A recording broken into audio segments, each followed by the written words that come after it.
പിണറായി വിജയന്റെ കണ്ണൂരിലെ വീട്ടിൽ നിന്ന് ഒന്നും കിട്ടിയില്ലെന്ന് എൻഫോഴ്സ്മെന്റ് ഡയറക്ടറേറ്റ്. വീട്ടുകാർ ഇല്ലാത്തതിനാൽ എം.വി. ജയരാജനാണ് ഇ.ഡി. രേഖയിൽ ഒപ്പിട്ട് നൽകിയത്. വിവരങ്ങളുമായി നിഖിലുണ്ട്. നിഖിൽ, റെയ്ഡ് പൂർത്തിയായി. കണ്ണൂരിലെ റെയ്ഡിൽ ഒന്നും കിട്ടിയില്ലെന്ന് എഴുതി നൽകി ആവശ്യപ്പെട്ടതുപോലെ.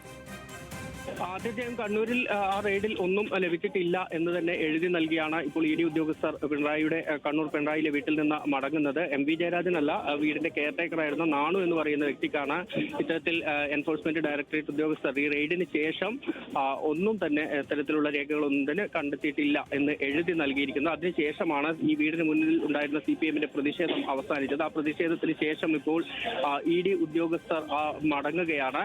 CPIM പ്രവർത്തകർ പ്രതിഷേധവുമായി ഒരു വശത്തേക്ക് നീങ്ങുന്നു. അതേസമയം തന്നെ പോലീസ് വലിയ സുരക്ഷ, റോഡിന്റെ രണ്ട് വശത്തും വലിയ സുരക്ഷ ഒരുക്കിയതിനു ശേഷമാണ് ഇപ്പോൾ രണ്ട് വാഹനങ്ങളിലായി ഈ പരിശോധനയ്ക്ക് എത്തിയ ഇ.ഡി. ഉദ്യോഗസ്ഥർ 5 പേരടങ്ങുന്ന സംഘം മടങ്ങുന്നത്. ഒപ്പം തന്നെ ഈ പരിശോധനയ്ക്ക് സുരക്ഷ ഒരുക്കുന്നതിന് വേണ്ടി ഇവിടേക്ക് എത്തിയിരുന്ന മറ്റ് സുരക്ഷാ ഉദ്യോഗസ്ഥർ ഉണ്ടായിരുന്നു കേന്ദ്രസേനയുടെ. അവരും ഇപ്പോൾ ഇവിടെ നിന്ന് മടങ്ങുകയാണ്. ഏതായാലും പിണറായി വിജയന്റെ വീട്ടിൽ റെയ്ഡ് പൂർത്തിയാക്കുന്നു. ആ റെയ്ഡിൽ ഒന്നും തന്നെ ലഭിച്ചിട്ടില്ല എന്ന് ആ വീടിന്റെ കെയർടേക്കർക്ക് കൃത്യമായി എഴുതി നൽകിയതിനു ശേഷമാണ് ഈ പ്രതിഷേധം CPM പ്രവർത്തകർ അവസാനിപ്പിച്ചത്.